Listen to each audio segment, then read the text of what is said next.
would like to begin by acknowledging the traditional custodians of the land on which I live and work, the Gundungurra land and people. I pay my respects to their elders, past, present, and emerging, and extend that respect to all Aboriginal and Torres Strait Islander people. I also want to acknowledge the traditional custodians of the lands on which you, our listeners, are joining us from today. I recognise the deep connection that First Nations people have to this land, their enduring culture, and their commitment to the preservation and care for their country. This land was never ceded, and it always was and always will be Aboriginal land. Hey there, and welcome to Beyond the Surface, the podcast where we explore the stories of people who have survived religious trauma, left high control or cult communities, and are deconstructing their faith. I'm your host, Sam, and each week I'll talk with individuals who have taken the brave step to start shifting their beliefs that might have once controlled and defined their lives. Join us as we dig into their experiences, the challenges they've faced, and the insights they've gained. Whether you're on a similar journey or you're just curious about these powerful stories, you're in the right place. This is Beyond the Surface. Welcome, Emily. Thanks for joining me. Hi, Sam. Thank you so much for having me. So before we kick straight into it, I like to give some context for people listening. Where in the world are you at the moment? Yes, I am in Southern California in the US, and I live on the unceded lands of the Tongva and Gabrielino peoples. Beautiful. And I am asking all of the people who I'm interviewing at the moment about how on earth are you doing over there? Wow, it is pretty weird. Yeah. Um, I feel like the thing that's keeping me hopeful is seeing how many other people are upset by this. Yeah. For every Cybertruck that I have to see in my daily life living in weird, wealthy Southern California, I also see people standing outside Mm, of Tesla dealerships with protest signs and people being willing to say, like, this is unacceptable, mm, and being willing to dive into an imagination of, okay, if not this, what do we want? What would it look like if everyone were fed and housed in our society, if education was a priority, if mm. we didn't, have to try to mine national parks for resources, but we could say, like, we are the resource and we are each other's resources. So it's pretty bad, and I think it's going to get a lot worse. Mm. But I am not going to go quietly. I didn't survive fundamentalism and high control religion Mhm. to become the kind of person who just shuts up and goes about my way as I see violence and abuse happening on a societal level. Yeah, absolutely. And I think that's one of the things that I have loved about this podcast is giving the voice back to the people who had their voices typically taken away, and who were silenced and not listened to or not heard. And so I like to start these episodes with a super duper vague question. And it's vague on purpose for like other reasons, but I like to give you the power to start wherever you feel you want to start. So, where does your story start? It's so tricky because I feel like there's so many different stories that I want to tell. Yeah. I care deeply about stories and being a multi-storied person and hearing multiple stories that it coexist at the same time in people's lives. So that's a tricky question to ask a narrative therapist. I think the story for me with high control religion really starts with a church that my family started going to when I was 13. So I grew up in the Northwest of the United States and I was homeschooled.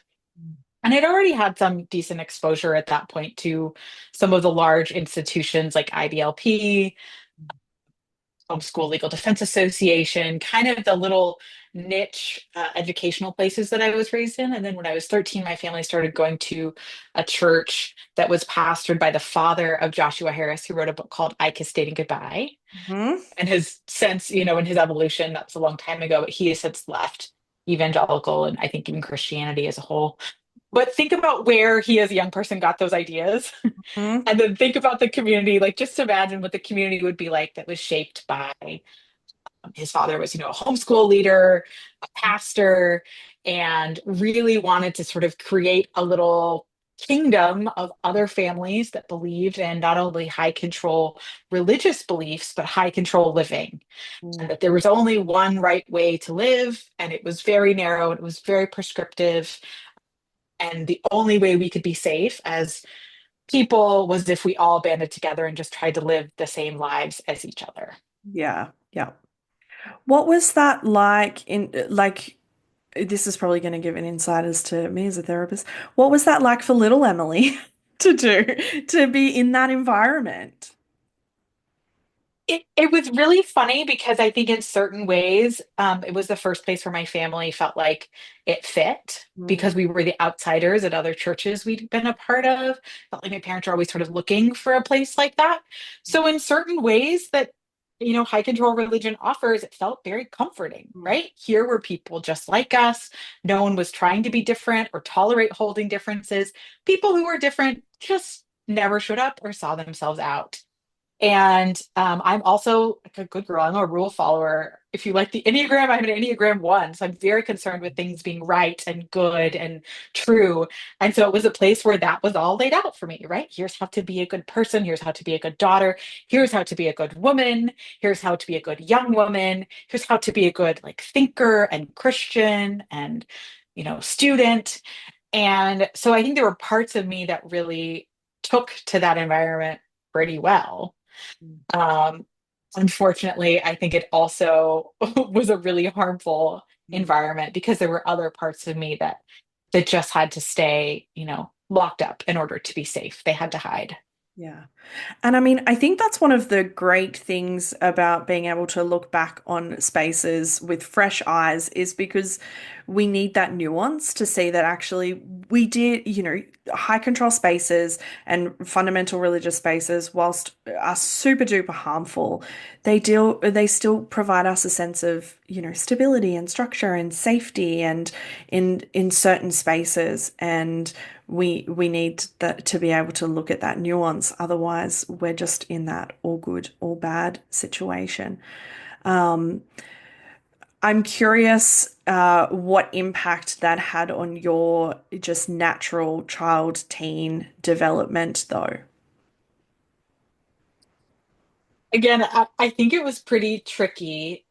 I always felt a little bit like an outsider, and when I look back now, trying to find the alternative stories, the acts of covert resistance that I think I had, I think a lot about how I bought in outwardly to certain things, but not nearly internally. Like one memory that really stands out is I was probably around 14 or 15, which at that age in that community is the time that people start talking about courtship, the idea that your parents would set you up with a, kind of comparable age person in another family in the community, to like get married and spend your life with that person. Obviously, purity culture emphasized spaces like tend to marry off people very young, in order to have full control over their lives, but also to like promote this idea that purity is some sort of like thing that you get a prize for and is the right way to be.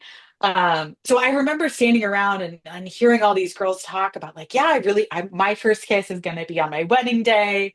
And I remember just kind of part of me being like, I'm not going to agree to that. Like, are you like, really? What if Yeah. I don't know. That just seems like a lot.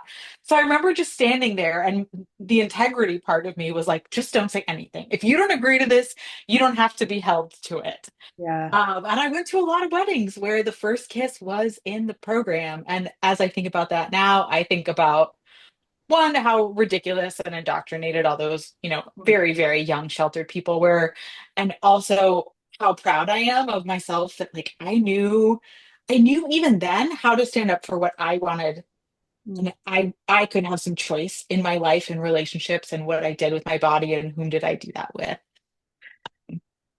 Yeah. How do you think you had that? Because I'm assuming that you were not taught that's just an inherent part of you because typically questions and your own opinion, particularly as a young woman in that environment, is not fostered. And so how do you think that was developed in you? I think there were some people in my life who, were certainly religious, were not as invested in high control religion, and particularly extended family members. And I think they were safe enough, right? They were in a certain way, Mm. but they showed that difference was possible. And I think some of it was just my personality that was cultivated early. Like I'm a rule follower, but if I was aware even then, like sometimes the rules change, or sometimes the people giving out the rules can be wrong. Mm. And I think that's what helped keep me safe and ultimately helped me leave high control spaces and find a lot more like space and freedom. Yeah. What was this like in terms of, I mean, typically for a lot of people growing up in this space, sometimes it can just be the religion of my parents or the faith of my parents. Was that what it was for you, or was there a very deep, intertwined faith in God for you?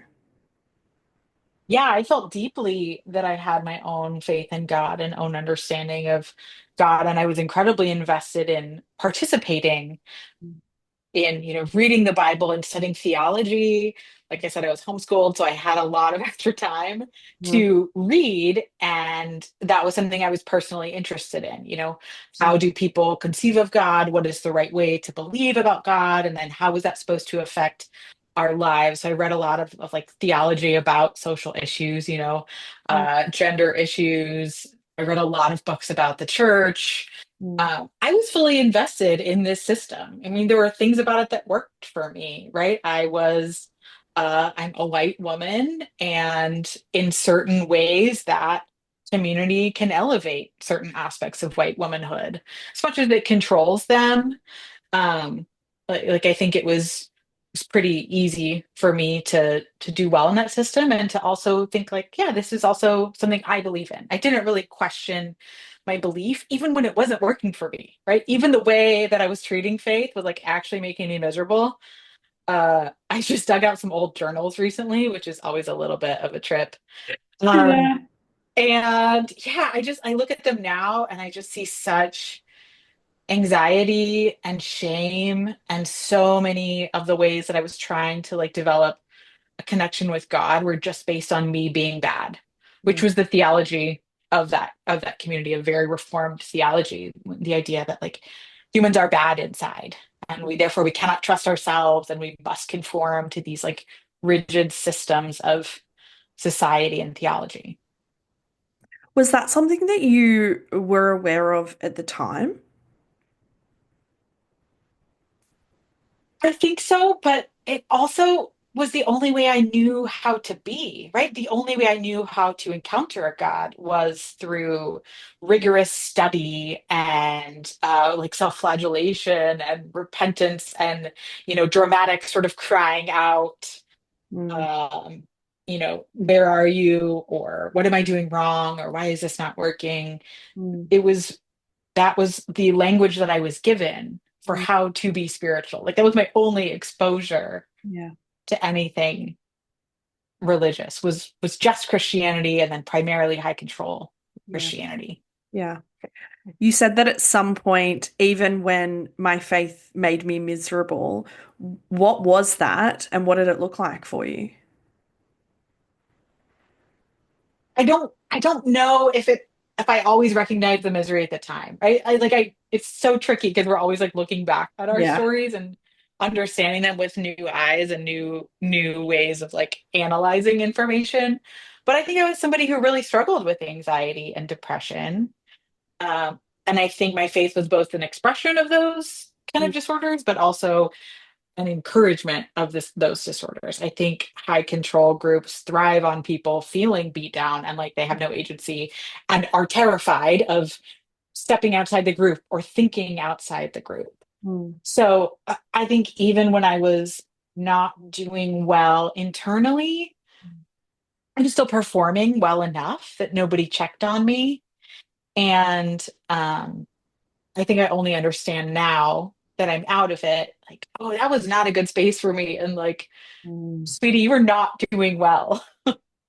Yeah, I mean, I think the counter of those systems giving the structure and the scaffolding and the stability is that when you don't have that, or knowing that you always have that naturally creates a level of fear and anxiety in you. It attracts a certain type of person who finds that comforting, who finds that structure safe almost. Mhm. What was I mean, I know that you've mentioned outside of the recording that you've been out of this space for about 15 years. And so what was the coming out process like for you? Yeah, it was very relational. Mm, When I think about what has changed my life the most in terms of faith, it's been about relationships with people. mm, And I love that because I think that's how we are supposed to change, right? Is by meeting each other, encountering things that don't fit with our previous paradigm, being able to move forward. So I had a friend in college who had grown up in Europe. She was, born in the US and then was raised in Europe. And so she just opened my eyes to this really different perspective on life. As somebody who'd grown up incredibly sheltered, only really spent time with people who were just like me, at least young people who were just like me. And she started, just sort of describing life and faith very differently and was a friend and mentor to me. And that was sort of wonderful exposure to the fact that, like, maybe my view is very, very, very, very, very specific to my one community of people and not even globally representative of, like, even people of the Christian conservative faith. yeah. Um, and then really the change for me all happened on Twitter. So in 2009, I joined Twitter. We did not call it deconstruction at the time. We did not Yeah. call it evangelical at the time, but I got involved in like conversations with people. People would use hashtags and just like discuss certain issues, start responding to sort of significant pastors and the things that they would say that were sort of like wanting Mm, debate. And then I became part of this group of people who were just writing about faith and life differently. So people like Rachel Held Evans, Sarah Bessey, community like stuff Christian culture likes. mm, Um, and I ended up just blogging and writing for some publications and really just having my own blog and like writing in community. But all my ideas were formed in 140 characters is the limit at the time, and like in 140 uh, like word sentences, like yeah. I wrote my way out and I was influenced to jump on the slippery slope Mm, and ask big questions and notice some more, maybe more historical context or even like locality context. That these ideas that I were told were the only right and true ideas were just little pieces of culture that I could choose to engage with or not, yeah. and they can be part of my history without necessarily needing to lead my life forward. Yeah. I love the sarcastic part of me loves the irony that this started on Twitter for you. That's just I love that. Yeah. The irony of it. But I'm curious because obviously I know from my own experience and from the experience of so many others that process of coming out, whilst there is an inherent cognitive part of deconstructing those beliefs and things like that. What was it like emotionally for you? Because I know for me, it felt like the ground fell from underneath me, essentially, and there was so much grief and disillusionment and all of that. What was that like for you, unpacking all of this? Yeah, it happened in my body and my Yeah. intellectualization in very different ways. On one hand, I was like talking about these things, right? Like meeting queer Christians for the first time online, like seeing people have different explorations of ancient sacred texts than the ones I was told. Um, and at the same time, like I wasn't going to the church of my parents anymore after college. I had, moved back near my family, but I was going to a much more progressive evangelical Christian church where like women could be on the pastoral team and like pray at the microphone without their Yeah. express husband's permission. Yeah. So Yeah. it felt like such a big deal to me that I had to like justify like why am I going to this like liberal church? Still there was no like quality. There was no it's Yeah. yes. It's very charming to me now that I was so worried with proving to people that I was not a bad person for Mm, going to this church and not the one that I was raised in. Yeah. Um, but my body started reacting in that space. I think I experienced a lot of dissociation in that space, even as involved as I was. Um, and there was a certain point where I physically could not sit in the service anymore. My body it would just react in a way that was screaming like, get out, get out, get out. Yeah. And that was so weird for me because I was like, no, I'm in a safer place. Intellectually, I felt like, oh, I'm in a safer place. I'm Yeah. not in the super high control. I'm not in the super intense, fundamentalist space anymore. Like, I'm normal. I should feel safe. And my body said, no, you're not safe yet. Yeah. So, I had just started therapy that time and it was great. I was seeing a Christian counselor, but someone who really encouraged me to listen to my body and Right. that it was okay if I just took a little break and I could just send an email and, resign from the volunteer, shifts that I had set up and, it would be okay. And in certain ways, it was okay. It was the permission that I needed to take a break. And then other parts of my community kind of didn't like it. And I lost friendships over that because, I was not going to church for like 2 weeks in a row. And I had a friend who called me and was like, what are you doing? Like, Mm. when are you going to be healed? Like, well, when are you coming back? And I was like, I don't know. And that I don't know was so clarifying and beautiful and good for me. And um, it was just that person couldn't hold it. Yeah. Yeah. And so I think it's so tricky because, like you said, the bottom just drops out, but sometimes it's in a place you didn't expect it to, right? Yeah. Where you're like, actually, this is good for me. And then someone else in your life, a family member or a dear friend, might just be like, no, it's not good for you. You're not allowed to have that feel good for you. Yeah. So sometimes the bottom drops out and you're like, wait, that bottom I thought was going to be there. Yeah.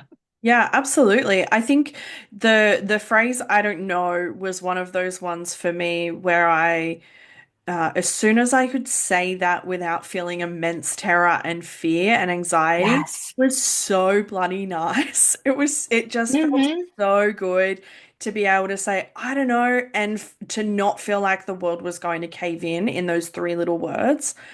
Um, Right. but I am curious, hearing, I guess, your progression into, um, quote unquote, safer or more progressive spaces.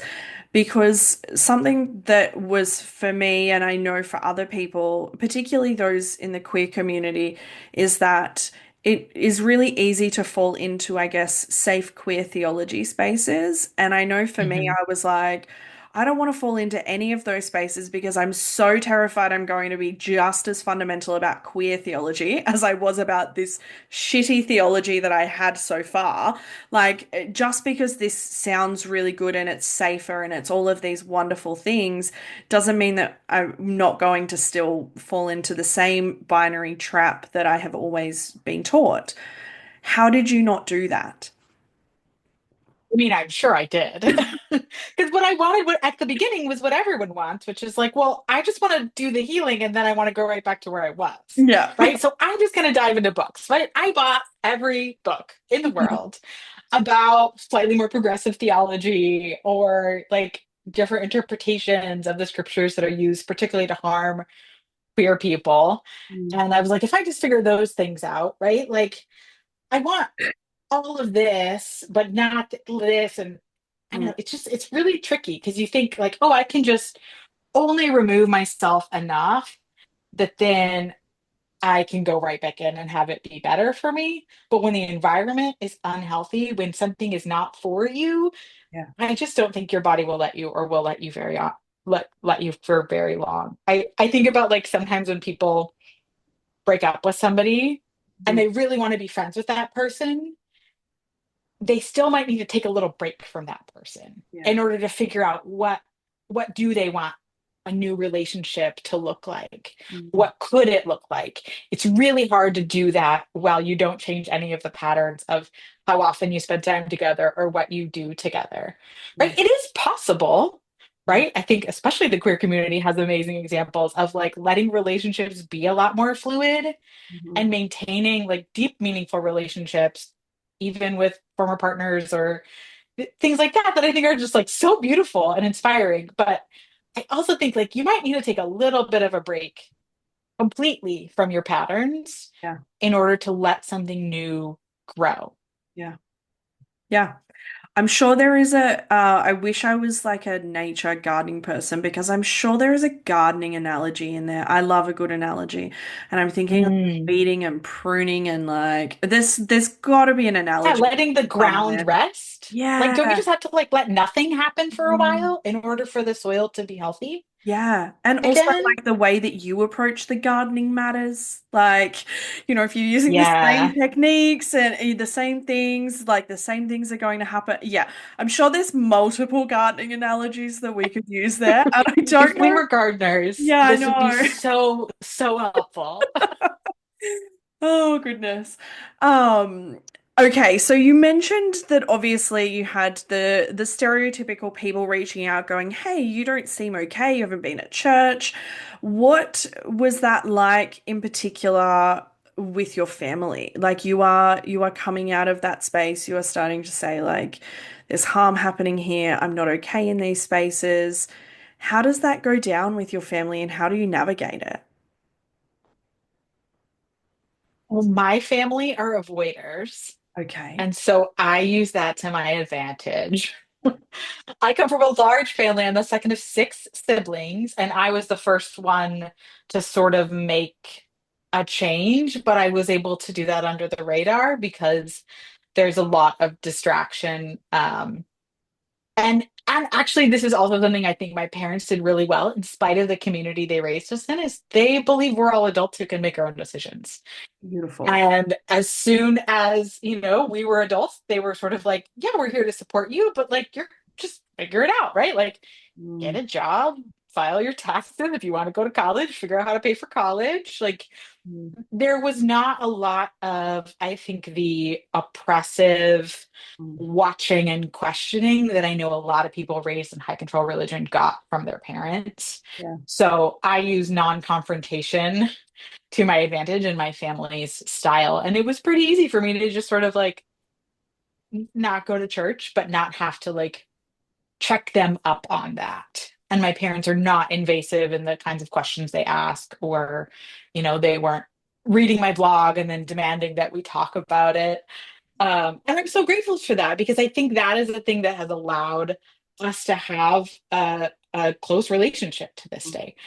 Close not in the sense that maybe we talk about what's hard in our lives or the ups and downs of it, but close in the sense that we can spend wonderful time together Mm, and um, we can focus on the things that we have in common, mm, and that can be really, really special.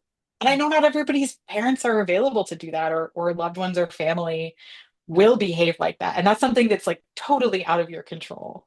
But if your parents are like reasonably either avoidant or will believe you if you say like, oh, actually, you don't really want to talk about that, but Mm, thank you for your care.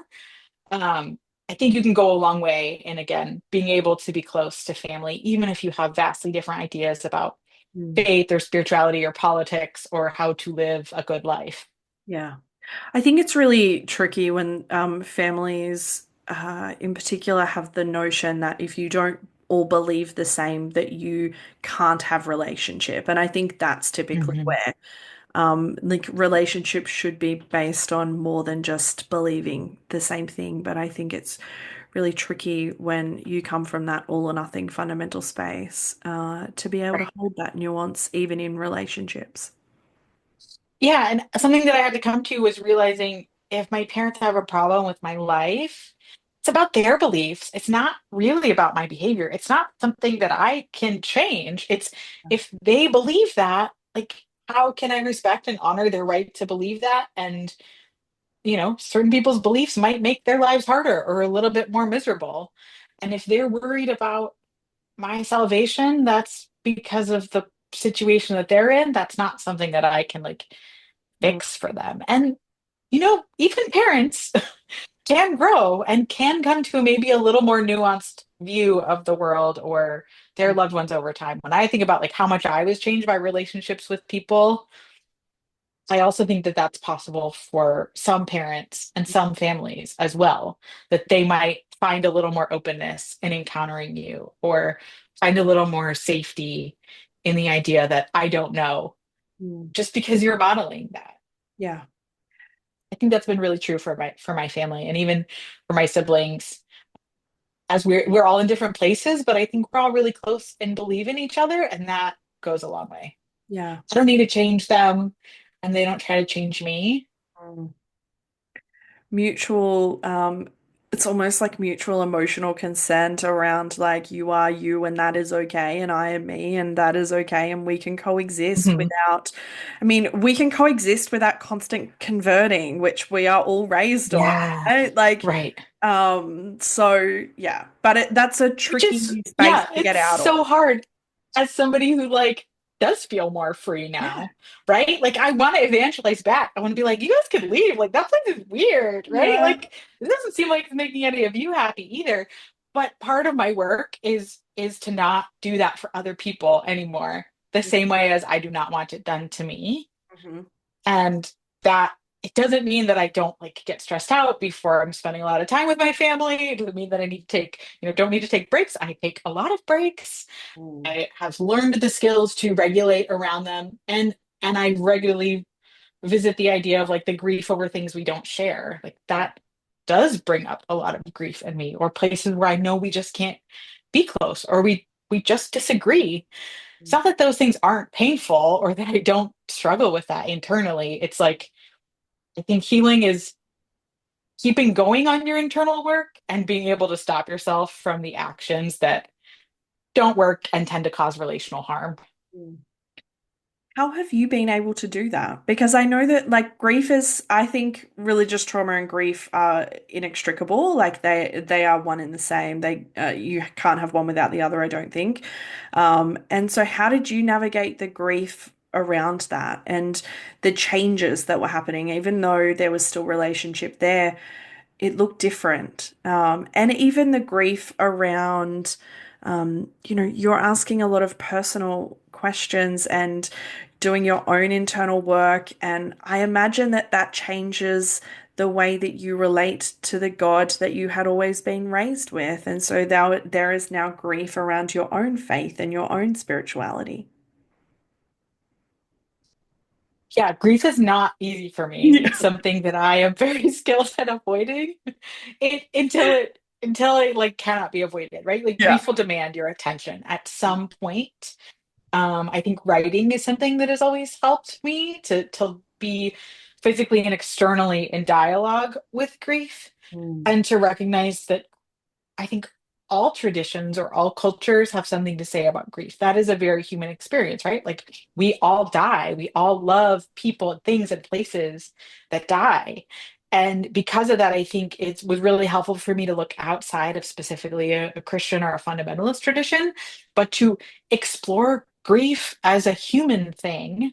And that made it a little less scary or intense and gave me some new ways of dealing with it or relating to grief, and to think of grief a lot more as something that you will contend with throughout your life rather than something that you will resolve once and for all or conquer. It's much more about like, how do I recognize grief as a friend? It doesn't intend to hurt me, but probably does intends to offer me something that I need to work through Yeah. when it shows up, and that can be the grief of losing friendships, or the grief of losing hopes that you had for your future, or the grief of, not knowing about the afterlife when once you had like very, big ideas about an afterlife. Yeah. Um, Grief doesn't let you go very far before it will stop you and say, I am here and I'm going to sit on this couch until you deal with me. Um, Mm. I also think like choosing to find portals into conversations with grief through playing a sad song 40 times or Hmm. watching a sad movie. You can choose your own set of skills for how to do that. But Yeah. there's like, how do you invite grief in regularly enough? How do you build tools to converse with grief?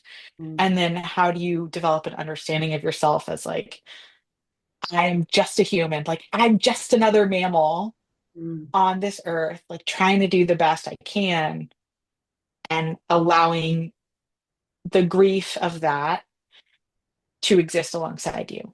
Yeah. I love the mentioning of how other cultures and people are experiencing grief because I co-facilitate just a local grief support group, which is primarily focused around bereavement and things like that. But grief is grief, they're just different types. But I Mhm. typically find myself saying, in white Western society, we are pretty shit at grief.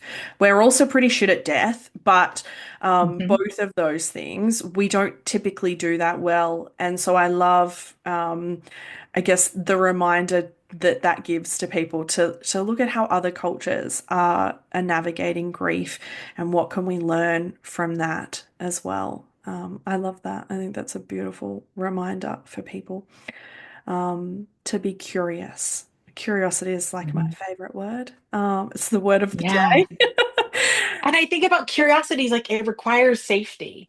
Yeah. To be able to be curious and playful or thoughtful, like you do have to have a certain level of safety. Mm, And that probably needs to be built first yeah. when you're leaving high control religion. Like I think of places and people who were just safe to let me Mm, be friends, mentors, therapists who just tried to hold space for me as I was reacting and acting out the grief of losing something that I had thought would be a part of my life yeah. forever.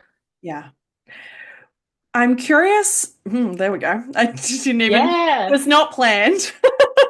Da, Um, da, I, da. I say it far too often. I need another phrase instead. But anyway, I'm curious what it was like for you deconstructing and how you navigated, I guess, the pressure that some people feel. And I don't know whether you felt this, but the pressure to reconstruct something straight away as opposed to just deconstructing and allowing but to reconstruct something new and better.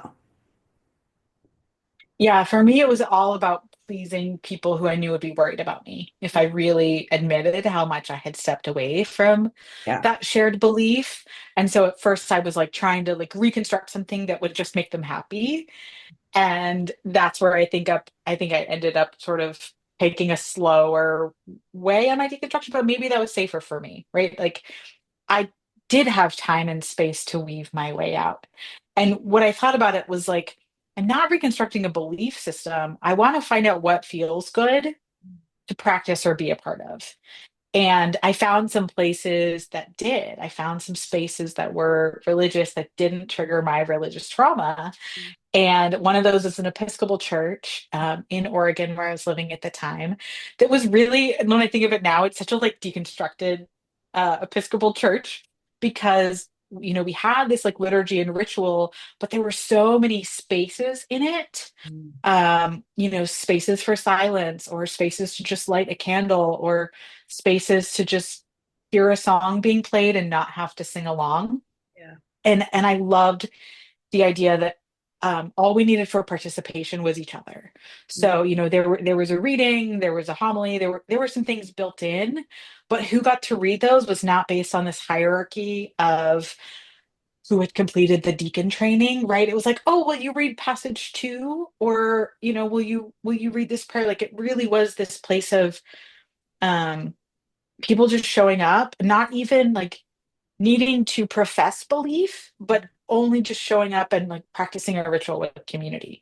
So that was one of the first spaces where I feel like I could reconstruct something that felt different enough Mm. because I didn't have to agree with everyone in there. We didn't even sit around and like sort out what do you believe about XYZ, which was like the only thing that church and religion was in my upbringing, which was like a Uh, new book by Wayne Grudem would come out, and then we would all believe that, right? Like John Piper would publish something, and we'd be like, "Oh my God, like we yeah. need that." Um, so yeah, I didn't have to listen to like white men at all anymore, which was so beautiful and healing for me. Yeah. Because even the Reverend there was like a black woman, and you know, just brought something very different to the idea of spiritual care or Yeah. spiritual presence that was just based on her and who she was. Yeah. So I think what was helpful was that I didn't have to participate in that space. I wasn't leading it, I wasn't creating it. I was just showing up and participating in it. And it was very low budget, unpolished. Um, and that was a place I got to sort of express spiritual practice in a way that felt familiar enough as still being part of a Christian tradition. Yeah. I still think of Christianity as like my first spiritual language. Yeah. It is a little bit hard for me to conceptualize spirituality in a tradition that I was not raised in, and Mm. that people who look like me probably colonize and capitalize on. So I always want to be really careful that I'm participating only as like an observer Mm. or in a respectful way rather than sort of in a colonizing like, well, that looks great. I'll take that for myself and Yeah. then sell it on the internet sort of way. Yeah. Now I Um, own this. yeah. Yeah. Yeah, we're so good at that. Oh my gosh. I Yes. took one yoga training and like now let me tell you about like yoga spirituality. Yeah. Yeah. So I because I was yeah. also deconstructing, right? I was starting to deconstruct white supremacy and capitalism and colonization and so many other things at the same time, because all of that was happening on Twitter as well. Yeah. So, and I was reading not just like deconstruction books, because one, there weren't really any at the time, Yeah. except for Dr. Woodell's, but I hadn't come across that yet. But I was just starting to read about like US history from the Black perspective. Mm. I was starting to read about economics from, shared resources perspective. I was just starting to learn about psychology and healing from trauma and things that really had nothing to do with like deconstructing my belief system, but were profoundly deconstructing Yeah. in the very small world that I had grown up believing in. Yeah, I think that's one of the biggest misconceptions about deconstruction is that you are just deconstructing religion or you're just deconstructing the Bible. And I'm like, oh no, like I deconstructed like, patriarchy and government and money and monogamy and marriage and like Yes, and it's gender, like like, I'm deconstructing it all. Like, let's dismantle all of yeah. this.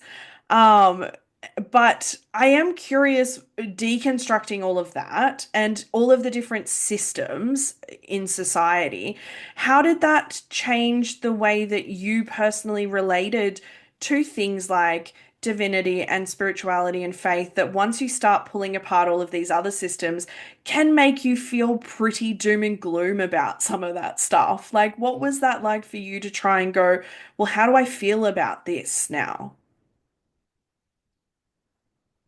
I think in a way it was freeing because when something is being taken away from you anyway and you let it go, Mm. it feels free. Like I wasn't spending all of that time and energy and money on trying to hang on to something. I just let it go.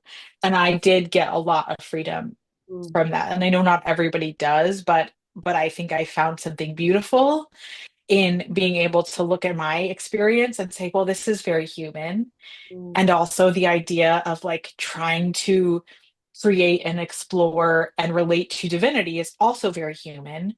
So now I'm not like a deconstructed person who's off on her own. Like I am just like a part of humanity. And that feels deeply meaningful to me Yeah. in a way that just being part of Christianity didn't. So I Mm. think I actually got something. Like I joined something as much as I left something.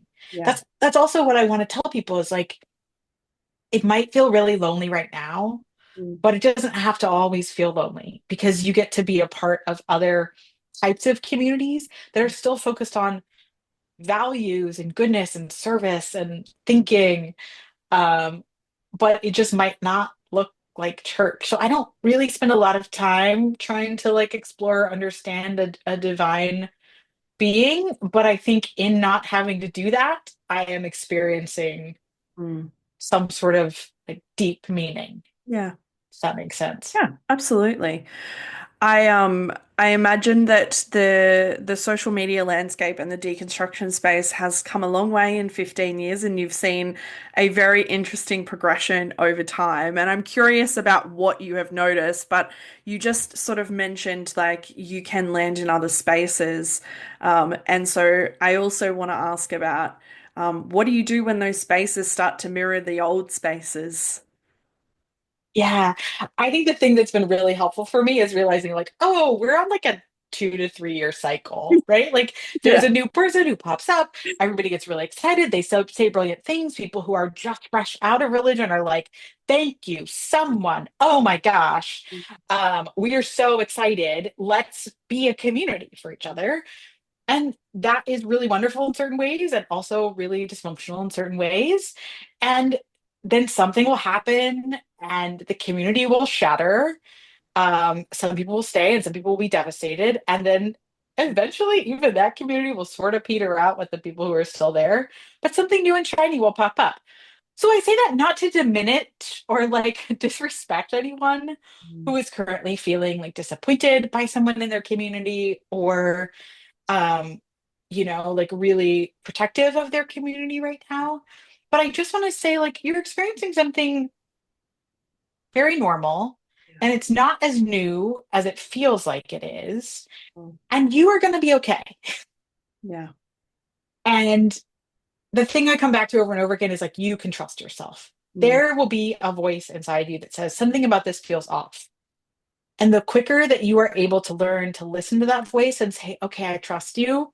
I don't know what it is, but I will take a step back from this person or this space or this group or this friendship. Like the sooner you're able to say, like, okay, I'll step back enough to listen and figure out what I actually want to do, the healthier you will be. If you keep looking for the new group that will actually be healthy enough so that you can finally heal, you won't heal Yeah. because healing is not finding the right group that will Mm. hold you in just the way you need to be held, that you can heal. It's to be learn how to be safe enough, find people who are safe enough. Mm. That might be with like a knitting club instead of a deconstruction group. That Mm. might be in therapy.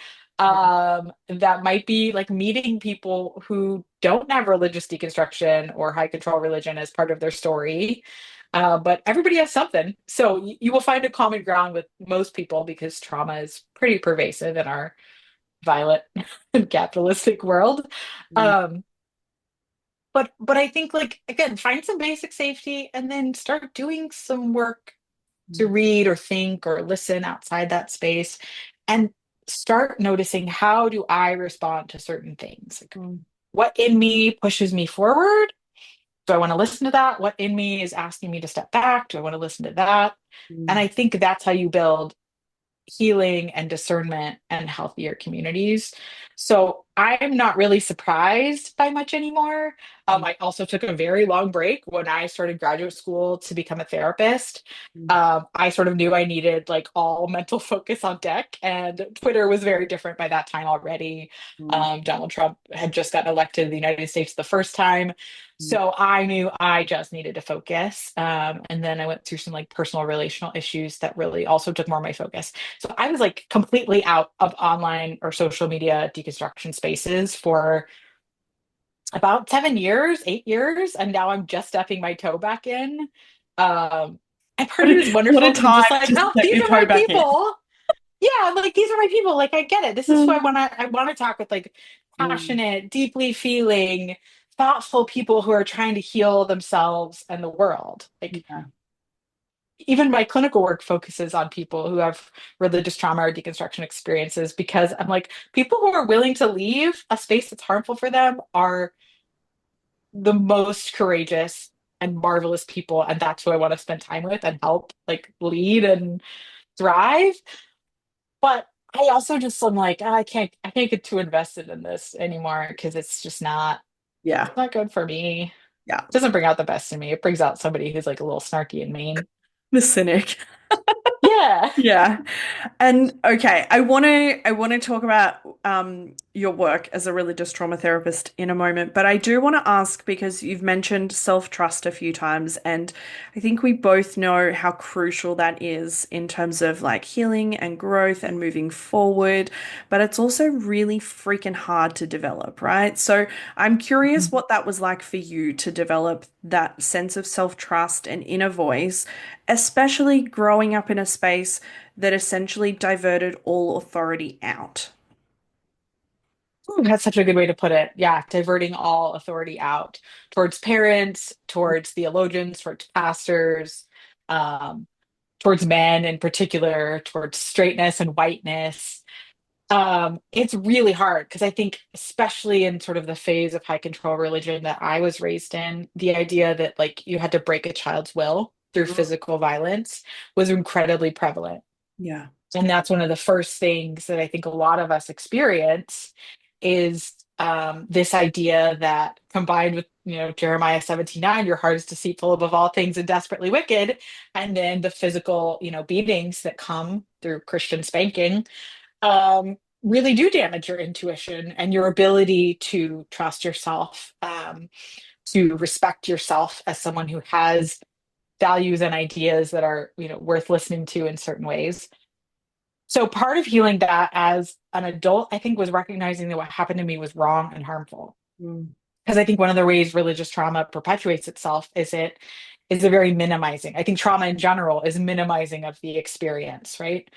Um, People certainly minimize trauma and will say that's not that big of a deal, or why did that really hurt you?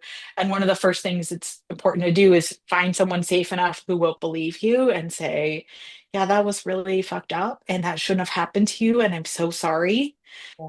And then being able to offer that validation over time to yourself. So first, like just like plugging back into that voice Mm. and saying like, you're here and I believe you. Yeah. And then the second thing I think that was really helpful was to do it in really small, non-consequential ways. Yeah.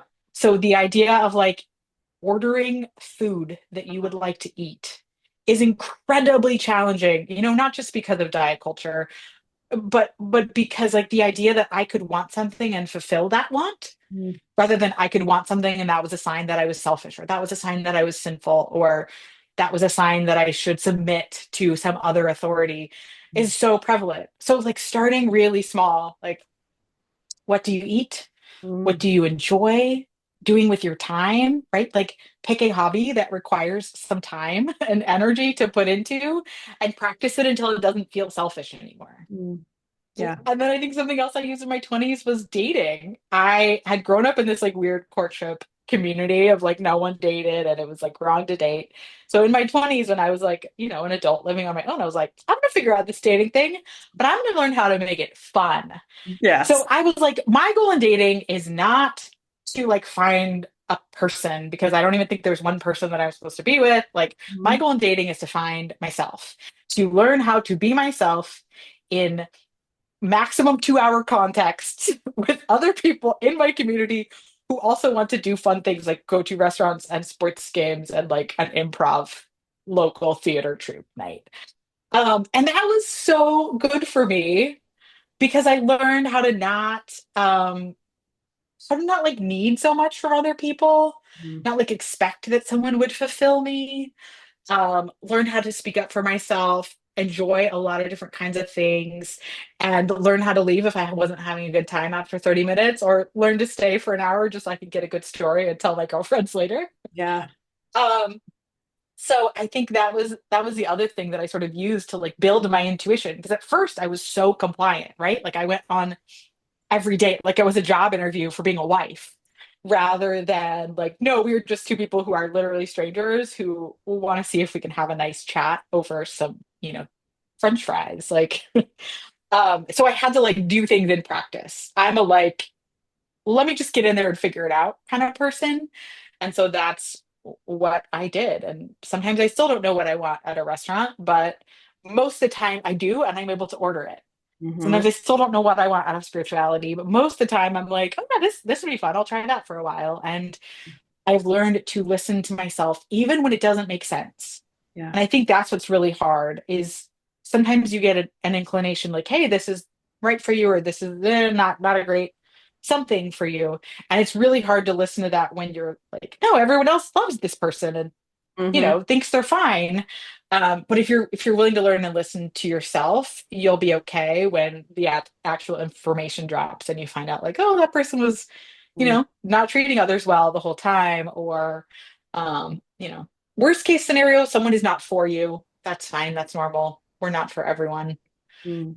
Yeah, absolutely. Was that an answer Yes, no, to hour absolutely long it was. answer?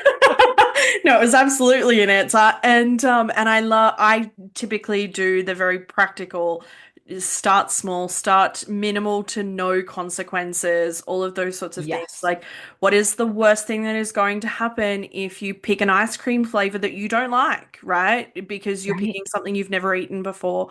What's the worst thing that's going to happen? You work out that you don't like that ice cream and you never have to eat it again. Great. Yeah. Like Yeah. let's not eat ice cream if we don't like the flavor of it. Like, and so Right. it's being able to start in those super duper and seemingly like on the surface trivial things, but it's just Right. being a bank of information that tells ourselves, tells our body, tells our nervous systems, I have the capability to make choices and I don't need to divert that out to somebody else. Hmm. Um, Yeah. yeah. Okay. There was something else I was going to mention about the last thing that you said, and I've completely forgotten it. Oh That's no. okay. It's all right. That happens. It will come to me at the most random of times though. I Um, think about that. I'm like, the really important things will always come back. I say that when people like forget yes. something in session, or when I forget something in session, I was like, you know what, if it was important, it'll come back to me. Yeah, Yeah. I'll catch you the next loop around. Yes, absolutely. And as you mentioned it, it literally just came back. Which was that you were talking about like making it make sense or like being able to say no and things like that. And I was like, it's a really wonderful point to be able to get to the part where we can go, if my gut says no, we can work out the details later, right? Yes. When we're in that moment, we don't have to make sense of everything in the moment. We can do that a day later, a week later, a month later, with safe people that we can do that with, or in safe spaces on our own. But if our gut says no, it's no. Like it's a Yeah. wonderful space to be able to get to that point. Yeah. Right. Worst case scenario, I practice listening to myself. Yeah. Maybe later I'll find out I was overreacting or a fool. Doesn't matter. My goal right now after high control religion is to learn how to trust Mm. my intuition. Even if she's a little overreactive, that's okay. She's That's how unsafe overreactive for a reason, people feel. also. Yeah. Yeah. Right. In a world where like every single thing had an eternal consequence. Like I was just Mhm. having a conversation earlier about this idea that like you could sin and not know it, and Yeah. how terrorizing that idea was, Yeah. particularly to children. And the idea that like I could be doing something wrong and not even know it. Like Hmm. how unsafe that feels in your own experience of the world, and how kind and tender and careful you have to be to yourself as you are protecting and rebuilding that part of you. Yeah, absolutely. When you decided to become a therapist, did you automatically want to specialize in this space or did that come a little later? Sort of two paths. I actually started in seminary where I was studying this idea of spiritual formation. And the big question on my mind was, what does healthy spirituality look like after religious trauma or spiritual harm? And I am so glad that there are people who have theological ideas of that and are writing about them. But I was like in my first semester and I realized, like, oh, I actually don't want to be studying this. I want to Yeah. be doing this. Yeah. So it wasn't immediate. I actually had moved to another state, and schooling is incredibly expensive in the United States, so it didn't feel like it would be accessible to me for for a while. But then some opportunities opened up, and I was able to do graduate school while I was still working, and that made it more financially possible. But I really actually put it aside because I knew I didn't want to only offer people my own story in terms of healing. I'd seen that not go well for both the people who are offering support and for the people they were trying to help. So I think I had this like very strong like ethical aversion to the idea that the only thing I would bring to people who had been harmed by religion was like my experience. Yeah. Because that just creates an authoritarian dynamic Mm. just already sort of present and fraught in a, therapist client relationship. So I really put a lot of that aside and I was like, I'm going to become a really good trauma therapist. Mm. What does that look like? So I did, my graduate school that included an intensive practicum in narrative therapy, which is actually based in Australia, and is a very collaborative, holistic, attempts to decolonize, to name power structures, and to like deconstruct them in certain ways. And that fit super well for me because I had already done that with religion in my life. So to be studying psychology and deconstructing psychology at the same time just felt like so exciting and good for me. Um, and then it's really only been recently in the last couple of years, as I've started a private practice in California, that I've been focusing more on specifically religious trauma. Mm. What is that like for you, Navit? Because I mean, one of the biggest conversations that I have with a lot of people in this space, particularly in the therapy space, is um, we need more than lived experience, but lived experience combined with professional knowledge and professional experience can be incredibly powerful combination. And so, what is it like for you working with a demographic of people where you can relate to some of the things that they're sitting with, and how do you navigate your own stuff whilst working with them? Such an important question. It's always something I have to pay attention to. It's Mm. never something I get to feel like I've achieved because the moment I do that, I know I'm just in a danger zone ethically. I work with people who come from high control religious backgrounds that are not like mine. Mhm. That's something that I think is helpful because what I'm doing is I can notice patterns, Mm. even if I don't know the exact right details. So I'm very familiar with the like figures and movements within evangelical Christianity of the last, 40 years. Um, but and I have some basic knowledge about other groups like Jehovah's Witness, certainly LDS, Latter-day Saints communities. And I notice patterns of high control religion being the same, but my experience shapes the questions that I ask. It never shapes the outcomes that I hope for people. Yeah. Like those outcomes get to be in someone's own hands. And that's something I'm so protective of because I know what it's like to only be given one option for moving forward in your life. And I don't want to be a part of that. Mm. So it's something I hope guides me towards like asking a question that opens up space or names how dysfunctional like a certain theologian or movement was. Like I have a lot of knowledge about those. I watch cult documentaries, like I know all the good ones. Hmm. Um, but I never wanted to let it shape the outcomes. And it's something I pay attention to, in my own therapy and personal work.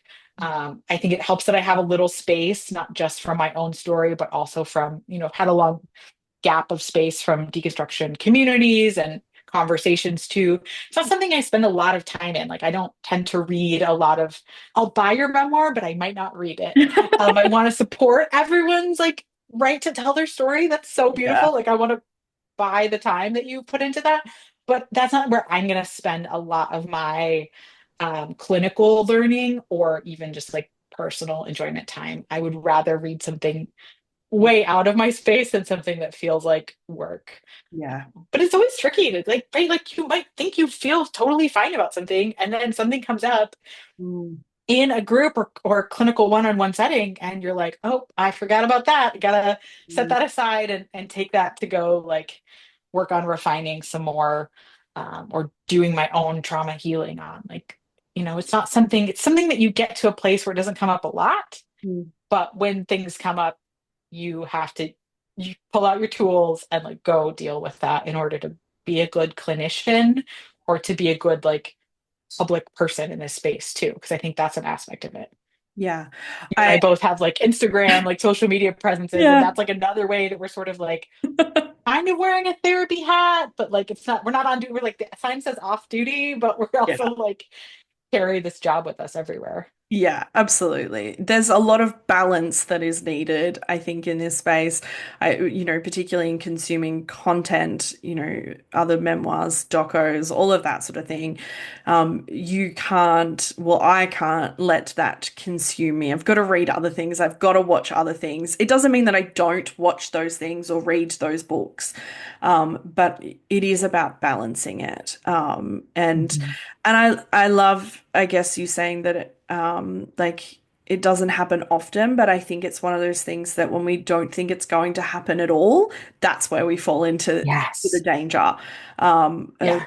of that's when it's going to happen, right? That's when Yeah. it's going to, or that's when you as a practitioner is going to do unconscious harm to someone because Hmm. you don't realize what's happening. You're not as present and as aware. My biggest thing in terms of like lived experience and the power that it can bring is kind of an offshoot of how you sort of said that it informs your questions, is that I don't want my clients to feel like they need to educate me on the religion or the system or whatever it is. That's my job, and I think that I've heard far, far too many stories of people who have landed in therapist's office who hear the word cult or they hear the word high control or whatever that language is for you, and it's sensationalist and it's a spectacle, and so the Hmm. questions are coming, but they're not good questions, and they're questions that make you feel like you're on Netflix all of a sudden, or you're on, Yeah. program, or you've got your own little like therapy doco happening at the time, and I find largely that's coming from obviously, a really harmful perspective, but it's also just coming from a really uneducated perspective as well, in that they just don't know, and they might not be meaning for it to be sensationalist, but uneducation can make it seem like that when you are not going out and, okay, your client has presented with this particular belief system, go out and do a quick Google search, do some reading, like all of that sort of thing. So, yeah, it's, Yeah, if there's a group that has caused harm to your client, there's probably a community of people talking about it on yes. Reddit. And you should go in and be like, what are the four things that everybody's talking about that maybe I Yeah. don't have to ask my client directly, but I should know my client probably Yeah. experienced or might have some sort of like space that they want to explore around and be able to ask questions. Like Yeah. certain rituals in most high control religions happen at really specific ages. Yeah. So things like that might be really important to know. Like, okay, what age might be very sensitive or tender based on what ritual was happening to that person at that time. Yeah. I'm also trained in EMDR for as a trauma modality, and there are certain ages that come up a lot, not just because of development, but because of specific groups' rituals. Yeah, absolutely. I think even, just understanding the environment, you don't need to understand doctrine and beliefs and ins and outs. Like, you don't need to be an expert in that. But you can understand the themes and the dynamics and things like that that can be at play in those spaces. Um, okay, to shift to something more lighter, because it's one of my favorite questions to ask people, which is what does joy and peace look like for you now post high control religion? Mm. I was just thinking about this. I had a really good day today, and I really love my life right now. I think part of it is being in Southern California. The sun was out today. I am a huge fan of the newest Lady Gaga album, and Mm, I will tell you, there is nothing like driving your car down the highway. I might have been driving near the ocean, so that made it extra good. But the sun was out, the windows of my car were down, and I was like screaming Lady Gaga, and that was pure joy. Like mm, I just felt so free. Um, Maybe I could have done that on a walk. My car is electric, but maybe I could have done that on a walk as well. But mm, I think just like being open to very simple things in life, right? Like I was told I had to save the world and change the world and all these like very big, powerful tasks. And really, like I have to take care of myself. mm, I have to honor my ethical commitments in my work. mm, I get to take care of my family and loved ones and, try to make a difference in very small ways, not in big ways, um, to try to stay, take stands against political and powerful harm that's happening. But even recognizing that there's not much I can do or have to do about that mm, is freedom and is joy. Like I'm going to do what I can, but I don't have to do more than that mm. is so, so wonderful after a life where I was told like I would always be on duty for God in every way. Whew, I'm Yeah. off duty. Well, I just had like a flashback of that always have an answer for your faith type of mentality, like, and actually just like one, being able to not have an answer, not respond if you don't want to, have no response, have an I don't know response, like whatever that is. Yeah, I random moment. It's Mhm. funny the things that come Those back. verses, yeah, those little Yeah. phrases and pieces Yeah. of scripture, they are really helpful if you're ever doing trivia. Like, I feel like I'm much better at Bible Jeopardy Absolutely. categories. Wonderful. Yeah. But yeah, there's a lot of like space in my brain that's taken up with phrases I really Yeah. don't really want anymore. Yeah, absolutely. And actually, random side note before I ask what is the final question to everybody on this show. How nice is it though when you forget those things? Like when you forget the Bible verse, when you forget what song it was. How nice is that? Yeah, it's really wonderful. That's powerful to be like, oh, I don't even know. I Yeah. mean, I used to be able to list the books of the Bible backwards, but like, I don't know, there's a lot of them. I know that.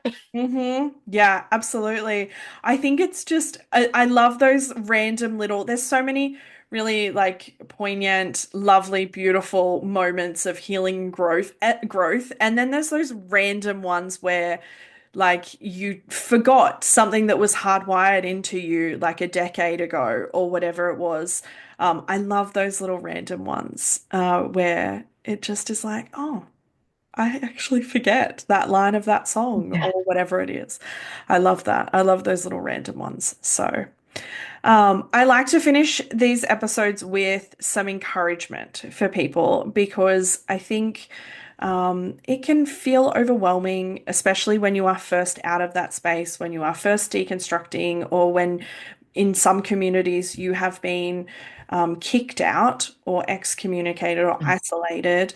And so, what would you say to those people who are fresh in that process? I want people to know that I believe them Mm, because I think it's really hard when something terrible has happened to you that you didn't want to happen, and it feels like you're the only one going through it. And I believe you. I believe that what happened to you was bad and should not have happened to you. And mm, we can start from there. yeah. You won't always feel this way. And what's beautiful is like you're not the first person to experience this, right? Like I jumped in the river in Twitter in 2009.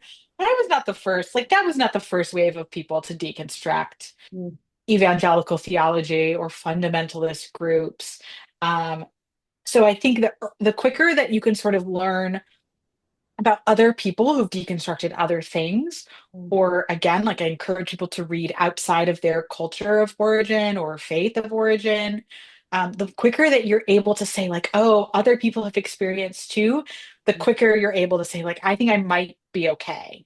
yeah. Not just if that group accepts me back and I'm healed, or not if, the version of people who are deconstructing from that group um, finds me, but if I can find some other footing somewhere that's safe enough, Mm, that's how you start being okay. yeah. And 15 years out, like I can see there were a lot of things I was really worried about at the time of like trying to get right that just really don't matter, Mm, or at least don't matter to me anymore. Like, I don't know, maybe they matter to somebody, maybe they'll matter to me again, but they don't matter to me right now. And I get to invest in other things in life. Like, life gets to be beautiful. You get to take all of your values with you, even if you don't take the religion with you. If mm, you were taught love and justice, and those are some of the reasons why you had to leave, like you take those with you. They yeah. don't own morality or goodness or community. No Yeah. matter what they said about you not able to find those things outside, like they tried to scare you about the outside world because you would be okay there, Yeah. and they didn't want that for you. They wanted you to stay. Yeah. Um, so if any of those are helpful, Mm. take one, but you're I- gonna be okay. Like you just yeah. are. Like life is hard in other ways. Mm, yeah. We kind of find a lot of fascism right now around the world, but um, Yeah. yeah, like you're gonna be okay. You Yeah. just will. Yeah. I'm going to add an additional question, actually. I'm not going to finish with that one because I want to ask Okay. you to speak to the people who are struggling with their families who are uh, specifically politically aligned. Mm-hmm. The thing that has been so helpful is like just take a lot of space. Mm, Like skip holidays. yeah. Call in sick. I don't care what you say, like lie about why you can't be there. Do not go to spaces that are harmful to you. Mm, it will be painful to you. It will be less painful to you. Some of you, you know who you are. This is a word for some of you. I'm like, if you believe, got that, but that was, you can leave it. Um, if you don't want to be around people right now because they are watching terrible news, they are supporting terrible policies, they are celebrating harm and violence against people, Yeah. don't be around them. Yeah. Go spend some time with people who you do like Mm. and let that be okay.